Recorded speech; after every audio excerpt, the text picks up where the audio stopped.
Good morning. I'm Tamar Turner. Thanks for joining us for Mornings on the Hill. And I'm Gill Malamed. Here's a look at some of the stories we'll be talking about in our first half hour.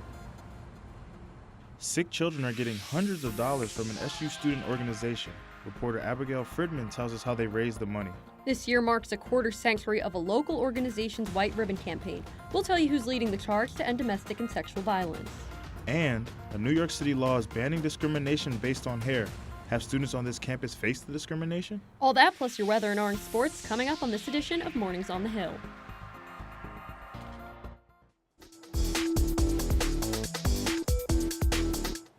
Our top story this hour, one SU organization has raised over $400 to benefit those with sickle cell disease and lupus. Our Abigail Fridman joins us live with the details of how and why that money was raised.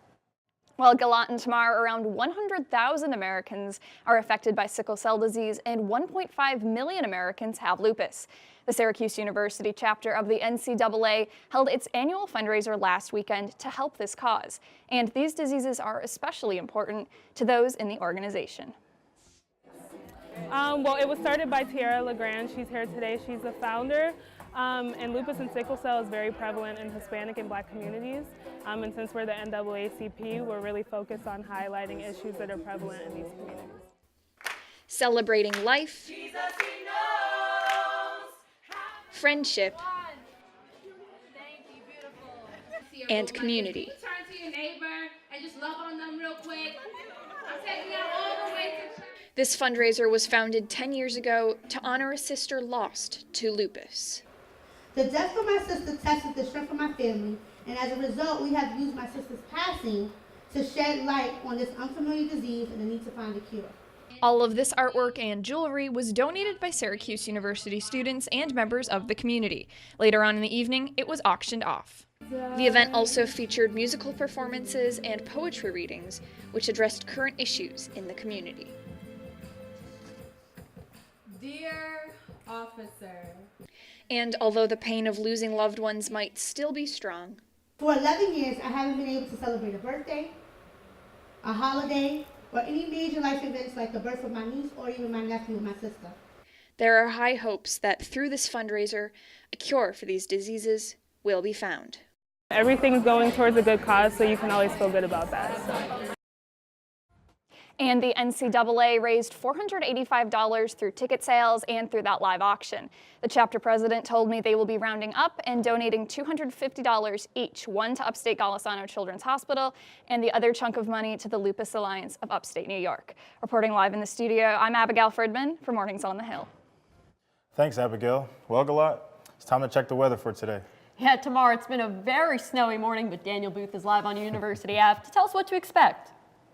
All right, Tamara and Galat, thank you so much, and I hope you're enjoying that nice cozy studio because outside, as you can tell, it's snowing, and that's nothing foreign to Syracuse, New York. Now, there are no signs of it stopping anytime soon. And the snow started early this morning, and it was about 12 degrees when a lot of us were sleeping. And right now, it's roughly 15 degrees outside, but with wind chill and the snow falling, it's settling right around 0, so bundle up if you go outside. And in the middle of the day, we're supposed to have a high of 17, and the snow is supposed to continue throughout. Now, heading into this evening, it's supposed to dip down to about 16 and then hit 12 at around midnight. So that is something that needs to be taken into account for if you're out traveling around. And speaking of travel, one thing that's really important when you're out in this cold weather is to not only clean off your car before you go out on the roads, but make sure that you start your car every day to make sure that your gas tank doesn't freeze, like Syracuse's perimeter defense against Virginia on Monday night. That's all for now. Back to you guys in the studio. Thanks, Daniel. So 2 VPA seniors are making strides in the medical invention field. Quinn King and Alec Gill are the winners of Syracuse University's Inventor competition. The duo created an IV that runs off a battery pack attached to the patient's arm. This allows the patient to move around more freely than with traditional IV. The Industrial and Interaction Design majors came up with the design at the Invent at SU summer program and spent the year perfecting the design at the Blackstone Launchpad Center and Byrd Library. King says the inspiration for the product came from his own family's experience. When I was 15, my mother was diagnosed with breast cancer, and what stood out to me the most was that she couldn't be her usual active self anymore. Every time that she wanted to go outside, go to the bathroom, or even go up her staircase, she had to lug around this constant reminder of her sickness. They'll now compete against winners from other ACC schools at a Shark Tank-style competition in Raleigh, North Carolina next month. 30 years ago in Canada, a group of men created a campaign in which they vowed to never commit violence against women or remain silent about such incidents. Mornings on the Hill's Danielle Bullock joins us live in the studio with a closer look at what is now a national campaign and what SU students can do to help. In Syracuse this month is White Ribbon Campaign Month, and this year it's marking a milestone.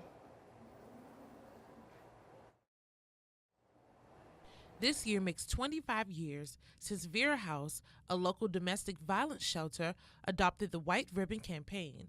Their goal this year is to be inclusive.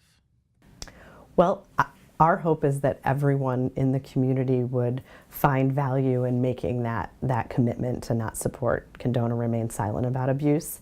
And so I think it's a wonderful opportunity for us to communicate that to other people. Vera House Community Engagement Director Lauren Cunningham says the White Ribbon Campaign can help adults have important conversations with young ones.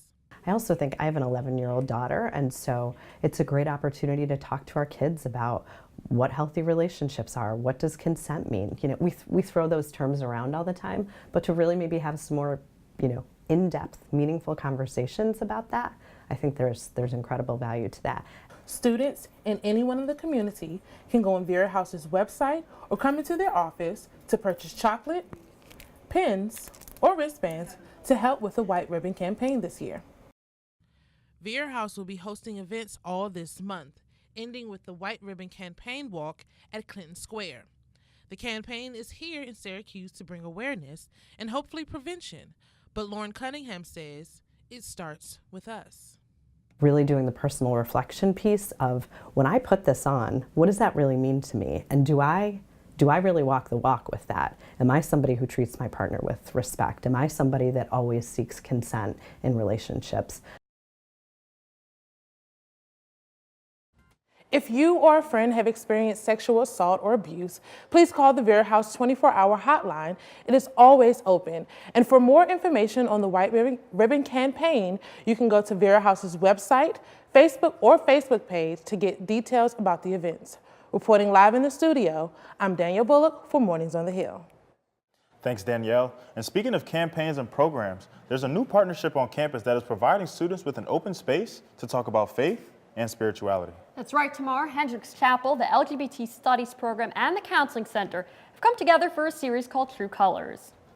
True Colors is an LGBTQI spirituality series that will take place on Wednesdays from 7 to 8 p.m. in the Noble Room, located in the lower level of Hendricks Chapel.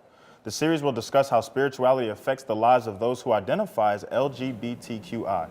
It will be facilitated by Alonzo Turner and Joanne Cook and is open to all identifying students. The next series is set to take place March 20th and then again the first Wednesday of April. Coming up here on Mornings on the Hill, the next application deadline for study abroad is coming up. We'll sit down with a student who will tell us all about her time while studying overseas. Also coming up, find out how you can become an advocate for student health on campus. Stay with us for those stories and much more here on Mornings on the Hill. Welcome back to Mornings on the Hill. Have you happened to notice the Office of Health Promotion around campus lately? I have not, but I do know that they are inviting students to learn and apply to their Peer Educators program. Check out what they do. The Office of Health Promotion has opened up applications for peer educators for 2019 through 2020. The focus areas for these educators will include Be Wise peer educators encouraging healthy relationships and sexuality, and students advocating for mental health empowerment. The program is focused on topics like decision making, creating safer spaces on campus, and stress reduction.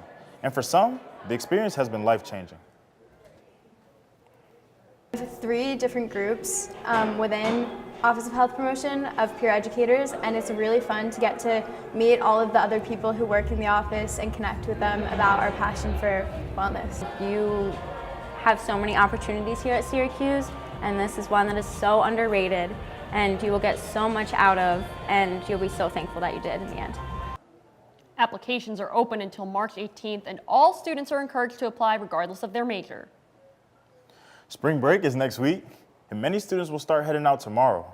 Yeah, but there are a few things you should keep in mind before you leave your dorm behind. The Office of Residence Life says to unplug all electronics, turn off your lights, close and lock your windows, and leave the curtains open. Now, as for getting to your destination, the Student Association is providing free shuttles to the airport and the Regional Transportation Center tomorrow through Saturday, and on the Sunday students come back. Shuttle times are shown in the flyer on your screen. Remember, Hancock Airport is still undergoing major renovations, so the university says to leave extra time for travel.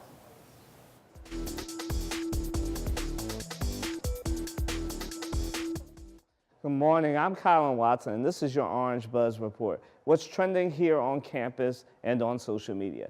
Now, right now, the calendar has turned to March, and if you're a basketball fan like me, you already know what that means. That means it's time for March Madness. And what matters right now is the standing of both the SU men's and women's basketball team. Now, if the tournament were to start today, our women would be a four seed, and that means that the Dome would host 2 NCAA tournament games.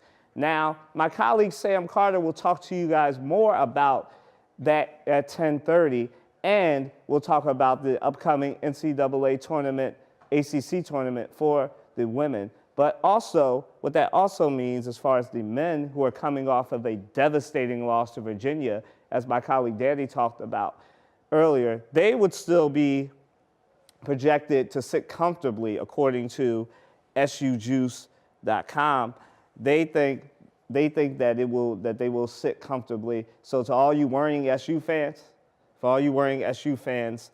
don't worry about it. So as we move, it's also spring break, and a lot of people will be heading out at the end. But there's things going on campus. There's different programs coming up through the Office of Engagement. There's some at the Onondaga County Bar as well, right? And that's your Orange Buzz. I'm Colin Watson for Mornings on the Hill. Thanks, Kylan. So, I don't know about you, but Syracuse weather's been a little bit crazy lately. Is this weather getting a little bit too much for you? Do you need a change of scenery? Really is getting too much for me. Good thing Ashton Hiron is live in studio this morning with Nicole Weaving to share some of her study abroad adventures. Thanks, Tamara and Galat. I'm joined this morning by Nicole Weaving. Nicole is one of many students here that venture beyond Syracuse to study abroad each year. She spent the fall in Chile. So you went to many places. What was a few that was the coolest places and which stood out most to you? One of my favorite vacations 100% was being able to travel to Pucón. It's the small city in the south of Chile, and it's just filled with so many amazing adventures that you can do. So I was able to climb a volcano, I was able to rappel down a waterfall, and we were even able to enjoy some time in some geothermal baths. Another amazing one was being able to travel down in Patagonia, which everyone's heard of the brand, but when you go see the national park, it is just absolutely breathtaking, all the views, seeing glaciers melting in front of you, plus walking through various forest. It was so serene, and being able to travel with my friends made it even more fun. That sounds amazing. You say your friends. What was that group made of? People from different schools? Yeah, so I definitely hung out with my group of, we were about 10 people from Syracuse University, but I also had a group of 3 girls that were my absolute best friends I still keep in touch with. One of them went to the University of Chicago, one attends the University of North Carolina at Chapel Hill, and one was actually from Germany. So it was really cool to be able to have a friend, an international friend, but also not from Chile specifically. Exactly, and they're connections that you keep forever, and I see some of these photos, you guys look like you got really close, which is super fun. What did you do to immerse yourself into the culture coming from America? Well, our director set up a really great program where we were able to do a bunch of cultural activities. So they have a national dance called the Cueca. We took a class for that right around their Independence Day celebrations. We also went and visited a Mapuche village, which is the indigenous group down there. So they did a great job really being able to help us get immersed in culture. Besides that, just traveling so much and like talking and talking to people and visiting new sites, that really is what made the difference culturally. When you visited these new sites, was there anything that stood out or surprised you that you weren't expecting? I mean, there was a lot because everything was obviously done in Spanish, so the culture shock and just in terms of the language barrier definitely played like a big role. Like when we talked to the people from the Mapuche village, they even had their own secondary language to learn on top of speaking Spanish.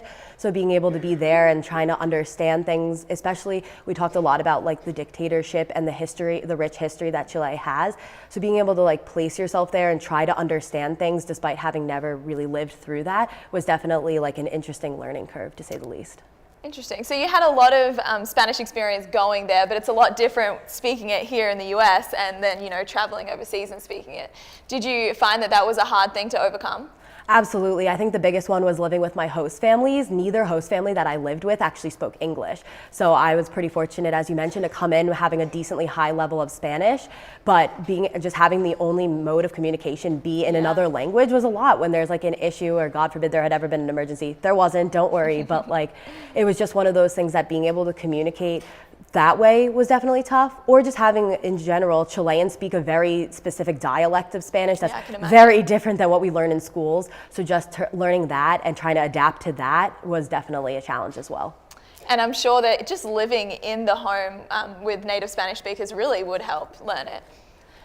So I'm an international student, and there was many challenges that I faced coming to study here in the US. What were some of the biggest challenges that you faced? I think that a big one that I faced was definitely like learning to make friends with Chileans. Like I consider myself a decently outgoing person, but they tended to be like very much stick to like their niche friends. We talked about that actually with our directors in the sense that they've had the same friends since they were in first grade. So they're not always the most welcoming per se to international students since they get so many per semester. So I think that was definitely one of my biggest challenges was I wanted to have Chilean friends. I ended up walking away with one or two thanks to like a program such as Tandem where we got to practice speaking English and Spanish together.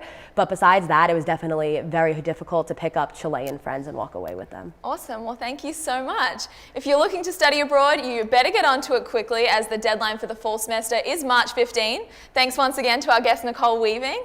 And thanks for joining us on Mornings on the Hill. I'm Ashton Hiron. Sounds like I need to beat that deadline and study abroad myself. Thanks so much, Ashton. Still to come here, Mornings on the Hill. There's a growing the way some people get ready every day. Stay with us, that story and more just ahead.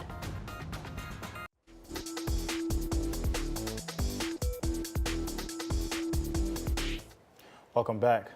The New York City Commission on Human Rights has recently released enforcement guidance about discrimination based on hair. Kayla Burton tells us how this issue has affected students of the university. Thanks, guys. New York City is keying in on helping those who have been discriminated by hair.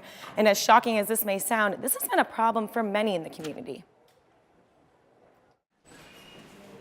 Coming from different backgrounds, with different skin tones, to different hairstyles, it's obvious no one is the same. What's not so obvious is the discrimination some Syracuse students have experienced in their life because of their hair. Graduate student Tyler Howcott says she's experienced this firsthand. When I was in high school, I tried to apply to a private school, and they told me I'd have to change my hair in order to be accepted. So, yeah. So that really hurt me, and I wasn't interested in the school after that. I wasn't going to change myself, and no student and no 15, 16-year-old should have to change themselves in order to get into a good school. Howcott isn't the only one who had comments made about her hair. This past December, high school wrestler Andrew Johnson was told by a ref to either cut his hair or forfeit the match. He wouldn't give up what he worked for, which left him no choice.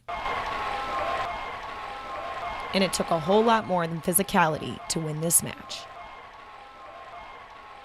Some people of color, such as myself, try different hairstyles in order to fit the world's view of professionalism. We'll try things like this to keep our hair in what some say under control.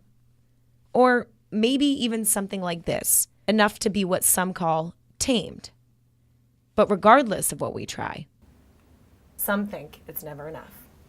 We've been set back and have had to jump through so many different types of hoops and barriers to where it's like, I did this, I got my 4.0 degree, I graduated from a top school, I got my master's, and on top of that, I still have to change the way I look. Blake says regardless of the comments made about his hair, he considers himself very professional.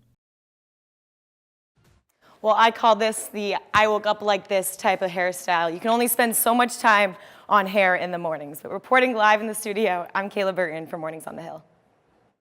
Thanks, Kayla. I also woke up like this. Our 10:30 a.m. anchors Olivia and Landon join us right now.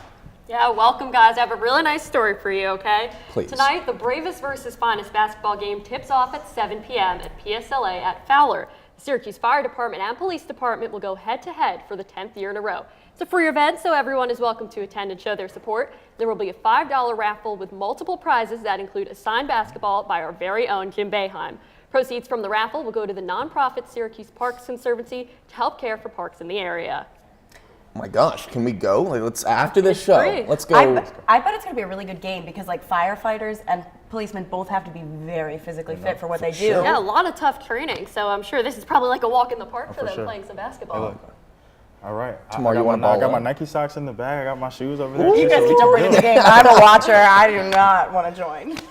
Thank you so much, guys. That will do it for us this morning on Mornings on the Hill. I'm Tamar Turner. Thanks for watching Orange Nation. And I'm Gilad Mohammed. Don't go away. Mornings on the Hill continues right after the break. Olivia and Landon and the rest of our team will be back with much more.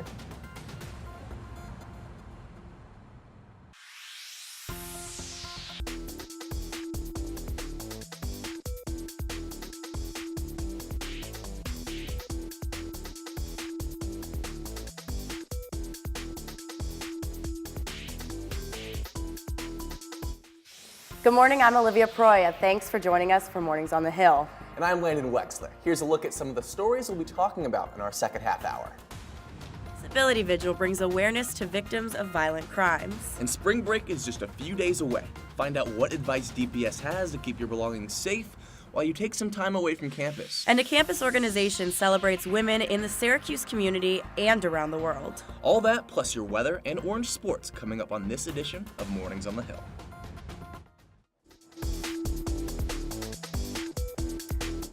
Our top story this half hour. Did you know that disabled people are twice as likely as able-bodied people to be victims of violent crime? Well, our Fernando Garcia Franceschini joins us live in studio to tell us what members of the SU community are doing to raise awareness on this issue. That's right, guys. The Disability Student Union and the Disability Cultural Center partner with the Autistic Self-Advocacy Network to host a Disability Day of Mourning Candlelight Vigil. This with hopes of drawing attention to the injustices this community faces.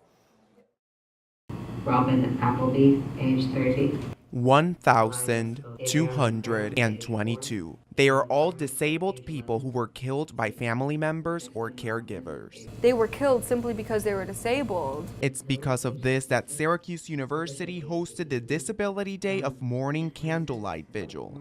Disability Student Union President Priya Penner says the deaths are many times portrayed as mercy killings, which she says only points to the importance of raising awareness on campus. It shows that disabled lives not only are worth living, but are welcome here at the university. Penner, disabled herself, says she feels a personal connection to the people on the list. These are my siblings. My siblings are being murdered by their parents, by their caregivers, because the parents or the caregivers believe that disabled lives aren't worth living.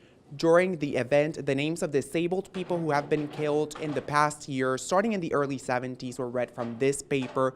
That took almost an hour. It's a 16-page document, and that reading impacted everyone, like student Noella Bienquia, who is able-bodied but has a disabled brother. A lot of family members just couldn't take hearing what he was going through because it was hard for them. And I'm like, if it's hard for you, obviously it's hard for the person that's actually going through it. Bienquia believes in the importance of events like these. I obviously want the best for my brother, and I want his stuff that he goes through to be noticed. The Counseling Center, Hendricks Chapel, and the Office of Student Assistance are all available on campus to offer assistance to people with disabilities and their peers. Reporting live in studio for Mornings on the Hill, I'm Fernando Garcia Franceschini. Back to you guys. Thank you so much, Fernando. It's a pretty messy morning outside. Like when I was driving here, I was sledding all over the place, which means it's time for another check on your weather today. Yeah, no doubt about that, Olivia. Our Daniel Booth is live and enjoying the winter weather on University Avenue to show us what to expect. All right, Olivia, Landon, thank you so much. And you know what? It is kind of fun out here. I should probably be wearing gloves right now, but I don't know. I guess it just wasn't in the cards for me this morning. But even though it's still snowing, it is going to get a little bit warmer, according to my sources, later in the week. Now, overall, expect more snow from tonight into tomorrow and for most of the day tomorrow. And with all of that, be very careful when you're driving outside, because right now the roads do look okay because of the road work around the university, but overall it's getting a little bit messy out here, like Olivia mentioned. Now, the weather is going to start to get a little bit nicer on Friday, when there's going to be a high of 34 and spots of sunshine all over the place. And it's going to get even better going into Saturday, where get ready for rays of sunshine, because even though it's still going to be cold at 34 for the second day in a row, it's going to be looking like a great day for travel for everyone heading somewhere for spring break. And then to wrap up the week, expect some rain on Sunday. And by some, I mean apparently we're supposed to get a decent amount of rain, about 80% chance of rainfall with a high of 43. And one of the reasons why I'm being able to stand out here right now is because I am wearing lots of layers. I have lost track of how many different layers that I'm wearing. And to be honest, that's the main reason why I've been able to be out here. So when you go out today, make sure that you're wearing layers, because that is how you're going to be able to stay warm, especially if you have to commute somewhere. So I'm Daniel Booth. Thanks for tuning in for Mornings on the Hill. Back to you in the studio. You know what would help out with that, Daniel? Gloves. I think it's simple as that. But we'll move on from there. Most definitely. So it's that time of year, and students are getting ready to travel for spring break. And they do leave some of their belongings in their apartments and dorms. And if left unprotected, there's a chance some of those possessions could be stolen while students aren't home. Students living both on and off campus are possible targets for burglaries when they go away for break. When running out the door to leave for vacation, it's easy to forget to lock your windows, doors, and communicate with the people that you live with. Vigilant. I mean, it's unfortunate, but it seems there's people watching, you know, and some of the burglars, they have a certain mindset about students that they don't, you know, lock their doors up, or they don't pay attention.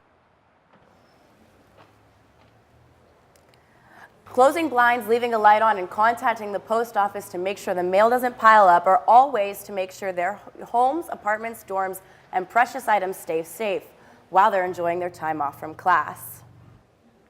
Friday is International Women's Day, and Oxfam at SU took a unique approach to celebrate. To spread awareness and appreciation of women in the Syracuse community, the student advocacy group organized the Feminism in Marginalized Communities panel. The discussion went in depth into how not only Americans support feminism, but how it's celebrated all over the world. Attendance was high to see special guest, Youth Engagement Officer for Oxfam America, Vanya Laredo, and professors from the Women and Gender Studies and Geography departments to panel the discussion. Well, today you may walk around and see some people with the dark smudge on their forehead. And if you're wondering why, well, that's because it's Ash Wednesday. Christians, especially Catholics, mark their forehead with ashes to symbolize repentance and the beginning of Lent. Jeremiah Deep, who's a minister at SU's Catholic Center, says Ash Wednesday is one of their busiest days. So I think Ash Wednesday and Easter Sunday are 2 days in which we see huge amounts of students in particular that are coming out, you know, they say coming out of the woodwork, so to speak, to get ashes, and then on Easter Sunday come for our Mass. Services will be held at the Catholic Center at 7 this evening and Hendricks Chapel at 4 and 5:30 p.m. There will also be a local Christian bishop distributing ashes on the steps of Hendricks Chapel this afternoon from 1 to 3. So when I first came to Syracuse and I went on a tour with a tour guide, they told me there's 2 seasons in Syracuse, winter and construction season. Amen. So here are some updates about the changes around campus as we prepare to enter spring, or otherwise known as construction season. We're very, very deep in construction season, and starting with the Barnes Center at the Arch, Building A is 3/4 of the way finished. Building B, they're working on the last mechanical and electrical work. And Building C, they're finishing up the concrete foundation of walls. Swimmers, fret not, the walls of the pool have been poured.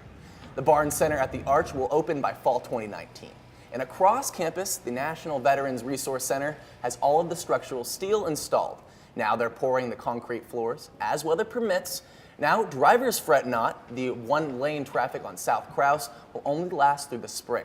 The Veterans Center is projected to open in 2020. It's about time, huh? Oh, yeah. Coming up here on Mornings on the Hill, a student-run accounting firm is offering free tax services and financial advice to SU students. Also coming up, SU students and residents celebrate the 23rd Annual Chili Bowl Festival in the Thornton Park. Stay with us for those stories and more, and grab yourself a bowl of chili for Mornings on the Hill. Well, this past Sunday afternoon, the weather was a bit, Well, chilly, you might say. And the Thornton Park Association and the group of Frisbee golfers knew just how to capitalize on that pun. Sunday was the 23rd annual Chili Bowl Festival held in the Thornton Park, where SU students and Syracuse residents and disc golfers came to get some good chili to fundraise for local charities. No matter the weather, this group of Frisbee golfers has been committed to playing in any climate. Player Don Corbett explains how he and his teammates manage playing in bitter Syracuse winter conditions. You get hand warmers, you dress up, you'll see grown men wearing onesies. You just bundle up, get good footwear, and moving around, it's exercise. You want to walk with us, Dave, or whatever?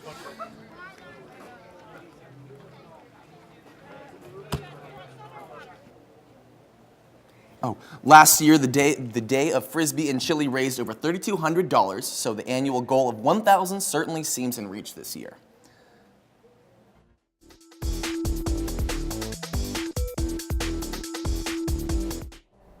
Welcome back to Mornings on the Hill. I'm Kendra Sheehan. Tax season is upon us, and if you're like me and don't know the first thing about taxes, don't worry. We're joined this morning by Kyle Chilinsky, student at the Whitman School of Management, who runs a program called With Tax that provides free tax preparation services to students. Thanks for joining us today, Kyle. Absolutely. Any way to help people. So can you talk a little bit about some of the services that you offer students? Yeah, so we prepare taxes for people in the university and outside the university, low to middle income people. They just come to us with all their tax documents that they've received in the mail, and they just, we help them, they come in, we prepare the taxes, we explain to them maybe a little tax planning for the next year if they didn't have the refund they wanted, and then hopefully we see them the next year again. And based on what you've seen, what are some of the most important things that you feel students should know about taxes? I feel like they should know about different, like their refund and how much money they should withhold from their tax returns. Often if you're getting self-employment, 1099s, people don't withhold money and they have to end up paying a penalty at the end of the year, and that can really harm them. And now what are some of the biggest mistakes that you see students are making? I think some students aren't really looking to use their adjustments. So often with student loans, there's a lot of, you can get deductions for student loans, you can get deductions for other small things like contributing to an IRA. So if you're trying to save for retirement, that also gets deducted on your tax return. You get a lot of tax benefits from that. Now you mentioned student loans, and with student loans at the highest level it's ever been, what are some important things that students should know about those loans? So the loans really, they start coming in, interest starts accruing sometimes as you take them out. Currently right now, if they're unsubsidized, if they're subsidized, interest starts after college. And typically, I think you have to start paying them within 6 months to a year after you stop being a full-time student.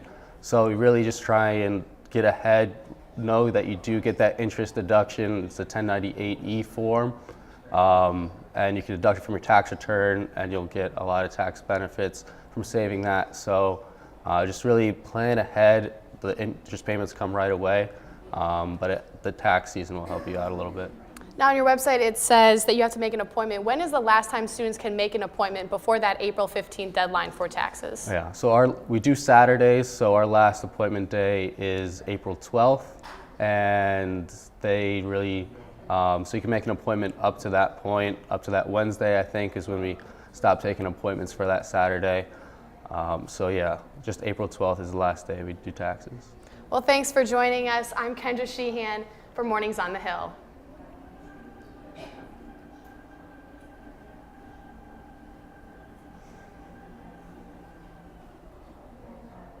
An Emmy Award-winning producer with NFL Films and ESPN visited Syracuse to share his experience with Newhouse students. That's right, and earlier this week, Ken Rogers visited the Herd to share his experiences and tell storyteller and producer for multiple NFL 30 for 30 films and the HBO hit Hard Knocks. Talk about the particulars of sports storytelling and how we do it at NFL Films and how we've been doing it since the early 1960s when the company started, and how we continue to do it now and into the future. Rogers most recently produced the 30 for 30 ESPN film about Deion Sanders' 24-hour stint with both the NFL and MLB. Next season's choice for Hard Knocks will come out next month. Options include the Giants, Raiders, 49ers, Lions, and Washington.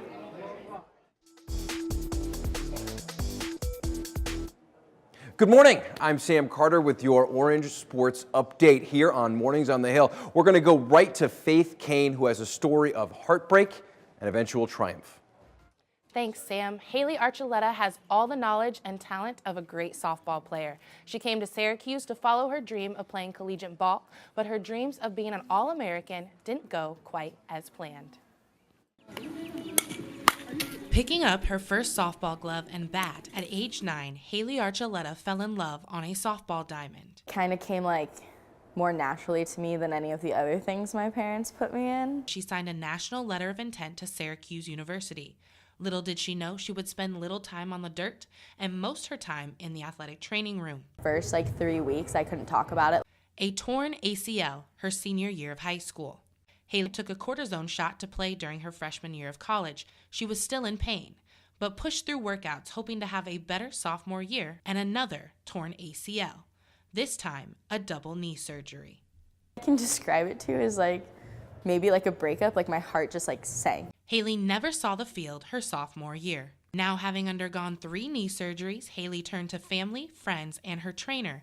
Softball, they gave me a family and She has the loudest cheer out of anybody on the team. It is piercing, but it is great. Because if you hear that cheer, Haley is behind you 110%. Junior year came, but was in physical pain, and a decision that Haley pondered on for a long time came from an opportunity from head coach Mike Bosch. We had a talk, and he just told me that he can see that I'm in pain every single day. Her senior year, medically disqualified. Her dream now is to help people, but her love of softball never dwindles. I'm really thankful that I got to be a part of Syracuse softball.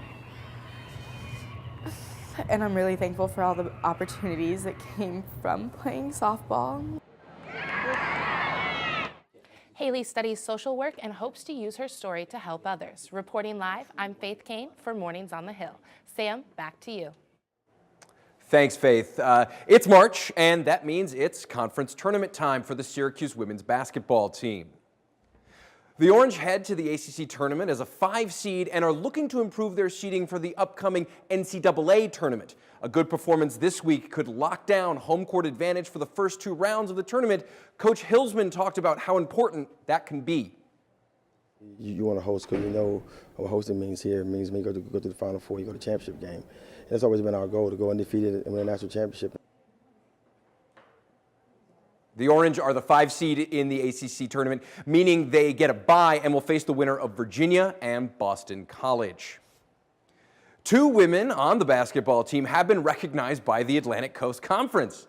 Tiana Mangakahia was named to the first-team All-ACC team. She averaged more than 16 points and 8 assists a game this season, and last week became the 27th player in Syracuse history to reach 1,000 points.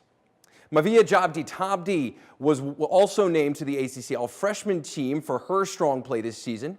The international student has averaged 8 points and grabbed 5 rebounds this year. The awards list just kept on growing for Syracuse athletes as 3 members of the women's ice hockey team were honored by the CHA. Lauren Belafontaine was named CHA Rookie of the Year. Senior defense person Allie Monroe was named the conference's best defender, and Emily Pulaski was named All-CHA second team. The Orange are gearing up to start the CHA tournament this afternoon. That's sports. I'm Sam Carter. Go Orange. After the break, we'll find out how one organization on campus is helping students fight food insecurity. That and Weekends on the Hill are on the other side of the break. Welcome back. Some of us are getting ready to take midterms, and while we tend to stress the importance of getting enough sleep before exams, what about getting enough to eat? Our own Michelle Houston joins us now to tell us how an organization here on campus is alleviating hunger on campus.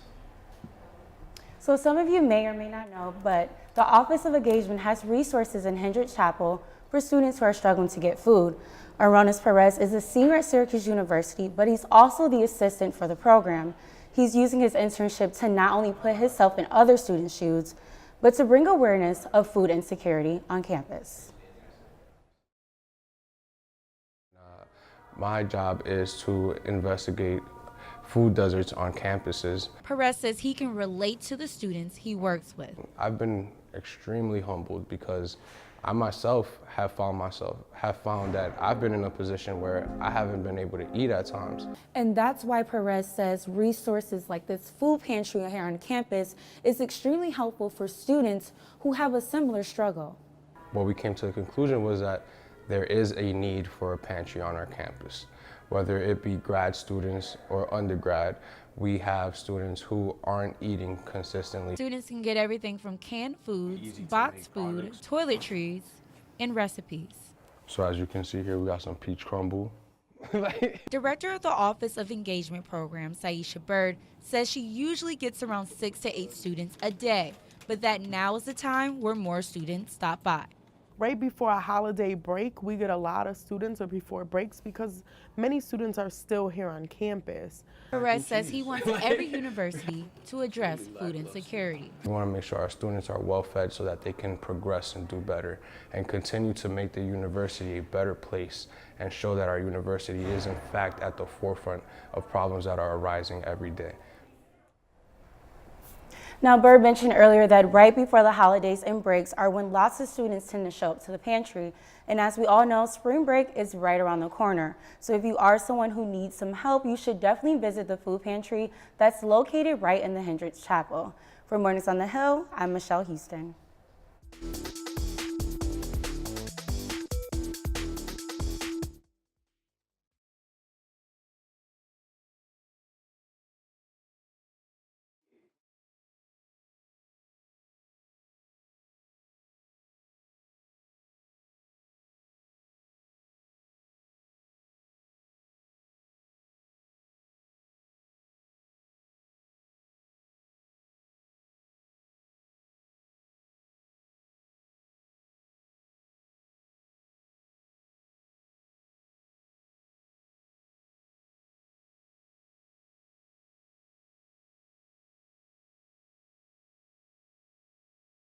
For those of you who are going, remember to be at Destiny USA at 10:30 p.m. Moving on to Friday, for those of you who are trying to stay on top of your diet, there will be a sugar lab. There'll be a sugar lab at on Friday at Skytop, and then a German language table at 2 p.m. as well. Now there are no other events due to spring break this weekend. Well, that'll do it for us here on Mornings on the Hill. I'm Olivia Proy, and make sure you follow us on social media. Absolutely. And I'm Landon Wexler. Thank you so much, Kylan. And that seems to be it today. Tune in live at 10 a.m. right here on OTN next week. Have a great spring break.